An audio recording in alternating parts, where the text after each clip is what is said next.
En la vida es fundamental tener una buena salud y para eso hay 3 pilares que hay que maximizar. 1, nutrición, comer bien y sano y todo eso.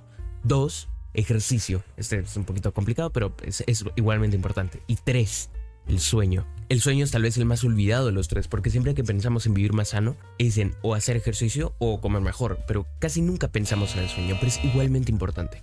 Le voy a hacer un video de los 3 pilares, pero hoy toca el más olvidado, el sueño. Antes que nada hay que entender algo, y es que para producir algo, para crear algo que requiera capacidad mental, se requieren 3 cosas. 1, tiempo, 2, energía y 3, enfoque. Y el sueño ayuda a 2 de esas partes, al enfoque y a la energía, y te quita tiempo técnicamente, pero aprender a dormir, aprender a cómo dormir bien, cómo tener buena higiene del sueño, cómo combatir el insomnio, qué hacer en caso de tener insomnio, cómo poder maximizar tu sueño para tener más energía y poder hacer más cosas, productivas o no, lo que a vos te dé la gana, porque al final, de nuevo, para hacer cosas se necesita tiempo, energía y enfoque, y el sueño es fundamental para poder tener bien la energía y el enfoque. Así que, ¿por qué leer el libro del sueño? Leamos, por amor a Guatemala.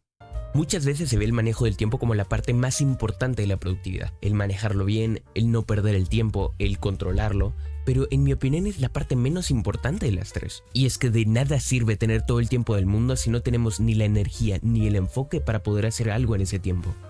Tiende a pasar mucho cuando se hace demasiado, termina aplicando la ley de rendimientos decrecientes.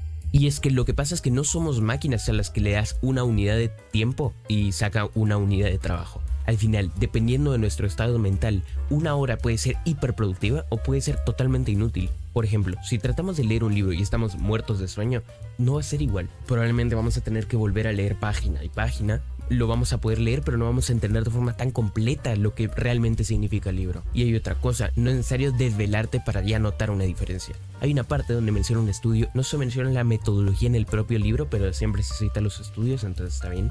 Pero básicamente agarraron a diferentes grupos y los fueron dividiendo dependiendo de ciertas horas. Entonces los obligaban a dormir, digamos, 8 horas, 6 horas, 4 horas, a lo largo de creo que eran 2 semanas. En estas 2 semanas luego les fueron a hacer test de, por ejemplo, de los reflejos que tenían o de su capacidad mental y todo eso.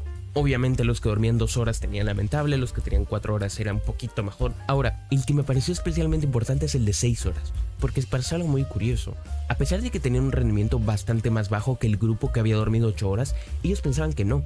Según ellos, a diferencia de los de 4 horas y los de 2 horas, según ellos sí habían logrado todo perfectamente. Esas 6 horas, según los sujetos del estudio, no les había afectado nada, y esto es muy preocupante. Digamos que tenés que hacer una tarea muy importante, pero dormiste solo 6 horas. Tal vez, a pesar de que te sientas relativamente bien, no estás a tu 100% de capacidad. La diferencia era bastante notable en el estudio. Por eso es tan importante tener un buen sueño. Al final, si no dormimos bien, no hacemos bien todo. Es necesario dormir bien para poder tener un buen tiempo mientras estamos despiertos. Pero bueno, listo. ¿Cómo duermo bien? Lee el libro. No voy a dejar mucho consejos así de tips, de top 10 tips para dormir bien. Porque esto no es un resumen, yo no creo en resúmenes. Aparte es un atentado al concepto del enfoque, entonces no estoy muy a favor de eso.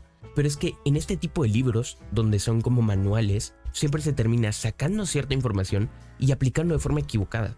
Digamos que generalmente agarran un poco de información que es de verdad y luego la aplican en algo que no tiene absolutamente nada que ver y no se debería de aplicar así. Por ejemplo, cualquier persona que haya investigado un poco sobre el sueño conoce el concepto de los ciclos del sueño. Básicamente, nuestro sueño se divide en diferentes fases. Digamos, fase ligera, que se divide en 2 fases también, fase profunda y fase REM.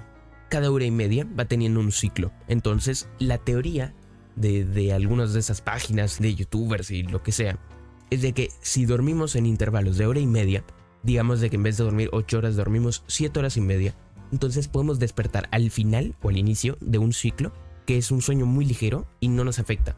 Que es lo que despertarte en un sueño profundo es lo que genera esa sensación como de atontamiento. Que a pesar de haber dormido mucho uno se siente no cansado, pero como aturdido. ¿Cuál es el problema con esto? Que en realidad no es tan exacto. No funciona así, el libro lo menciona.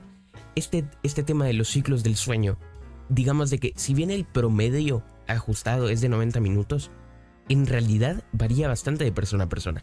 Y digamos de que mi promedio, por ejemplo, podría ser 100 minutos.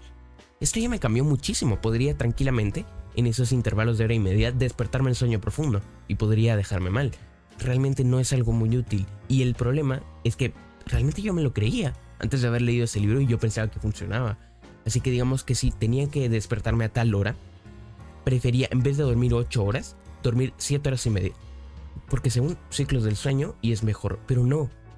Por ejemplo, en este caso estarías perdiendo media hora de sueño. Y si esto se replica, puede generar una deuda de sueño constante que te puede hacer mucho daño a tu cuerpo.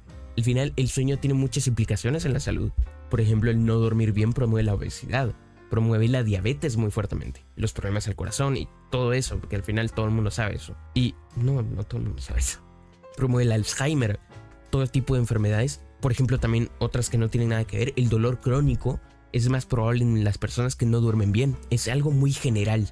El sueño, de nuevo, es uno de los pilares fundamentales de la salud. Y si querés dormir bien, en vez de verte 10 tips para dormir bien en Yahoo Respuestas, sería bastante mejor que leyeras el libro.